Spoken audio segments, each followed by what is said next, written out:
Bonjour à tous, vous êtes les bienvenus à cette dévotion Glorium. C'était un bon temps étudiant la parole de Dieu, cherchant la parole, était très excitant pour moi et comme vous recherchez, vos yeux seront ouverts pour voir des choses glorieuses dans la parole de Dieu. Vous serez équipés de devenir un enfant de Dieu glorieux. Oui, c'est vrai, et vous allez le voir dans les Écritures aujourd'hui. Et nous avons parlé de la réalité du cœur.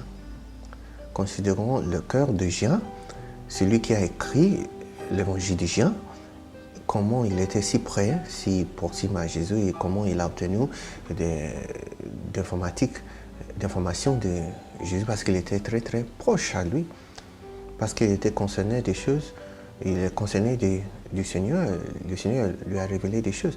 Et nous avons vu aussi le cœur de Judas qui, malgré le fait qu'il était avec Jésus pour beaucoup années, il n'avait pas peur de livrer Jésus. Et lorsqu'il a décidé, et Jésus lui a dit, tu peux faire ce que tu veux faire.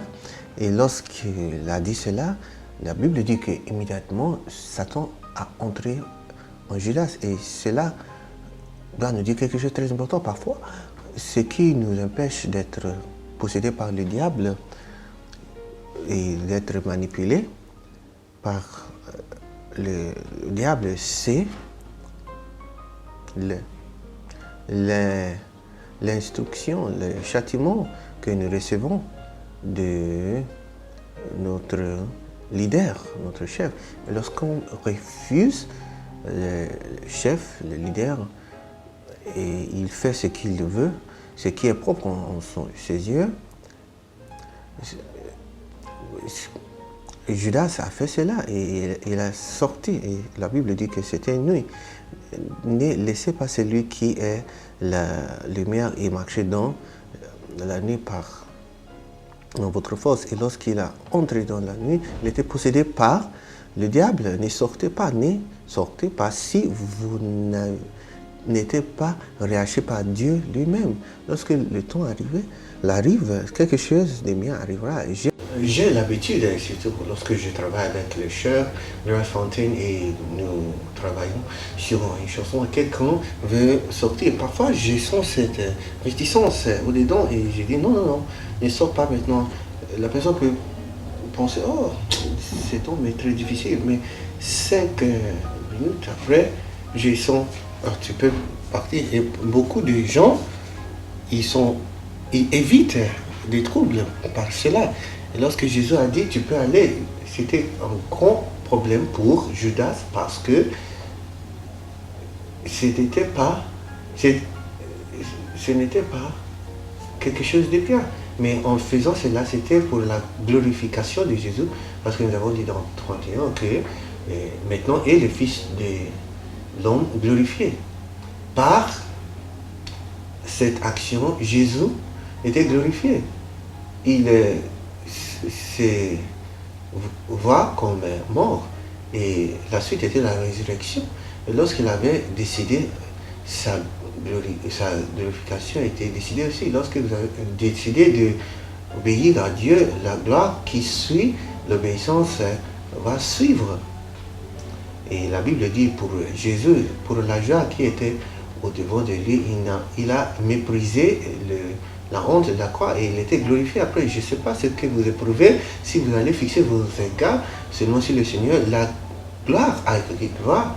Souvenez-vous de Romains chapitre 8, verset 28, et toutes choses concourent au bien de ceux qui l'aiment et qui sont appelés selon ses désirs. Lorsque vous l'aimez et vous cherchez ses désirs et sa volonté, cela ne terminera pas par la honte, mais vous serez élevé et exalté et glorifié par la main de Dieu. Maintenant, continuons. Les Écritures disent dans verset 33, verset ce que Jésus a dit. Mes petits enfants, je suis avec vous pour un peu de temps et vous me chercherez. Et comme je dis aux Juifs, je vous le dis maintenant, vous ne pouvez pas être où je suis. Notez cela qu'il a commencé, mes chers enfants. Vous savez qu'il parlait aux adultes. Pierre, par exemple, était marié. Il leur appela des enfants. Vous savez quoi? Je vous l'ai dit, vous ne devez pas être quelqu'un de très grand avant de recevoir les bénédictions de Dieu. Humiliez-vous comme un enfant, recherchez-lui. Comme un petit enfant, n'essayez pas d'utiliser votre intelligence, votre petite sagesse, de prouver quelque chose devant Dieu. Votre meilleure sagesse et stupidité devant lui. Et il a dit, mes petits enfants. Ils étaient des enfants. Pourquoi?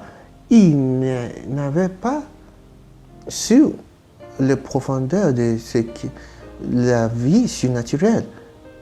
Et il les appela des petits enfants parce que le tendre, notez cela. Lorsqu'il les adressa auparavant, Judas était là, mais maintenant, celui qui était grand en soi est sorti. Mais il a adressé les autres qui étaient tendres en cœur, qui étaient des croyants. Il a dit, mes chers enfants, jusqu'à ce que ceux qui sont grands en leurs yeux sortent. Jésus n'a pas fait l'erreur de leur adresser comme mes chers enfants lorsque Judas était encore là. Mais lorsqu'il est sorti, Jésus a dit cela. Il y a des leçons qui ne seront pas relevées jusqu'à ce que ceux qui sont grands les yeux sortent.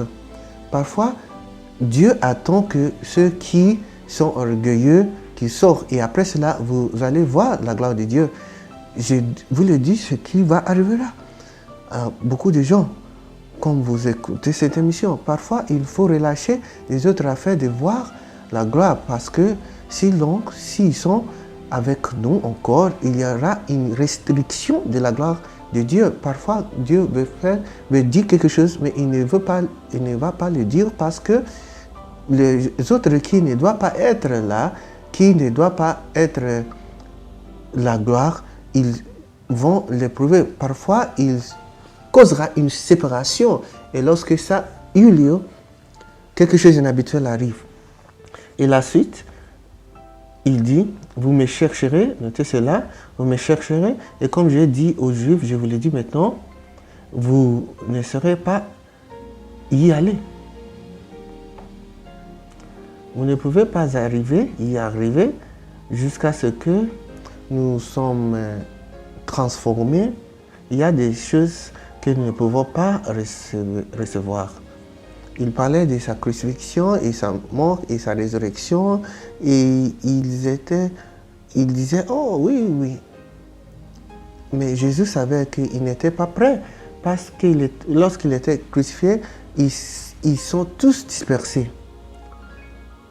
Il y a donc un niveau de maturité qui peut vous faire subsister, peu importe ce qui arrivera. Et c'est pourquoi nous ne sommes pas tous dans le même niveau dans notre marche avec Dieu. Et si vous n'avez pas de le recevoir comme Seigneur, comme Sauveur de votre vie, ce sera très difficile pour vous de marcher cet voyage de christianisme. Il y a beaucoup de gens dans l'église, mais ils ne sont pas prendre position pour le Seigneur, ou ils sont dans leurs affaires, dans leur bureau, dans le foyer. Ils n'ont pas décidé. Lorsque Jésus a décidé, il était glorifié. Décidez aujourd'hui.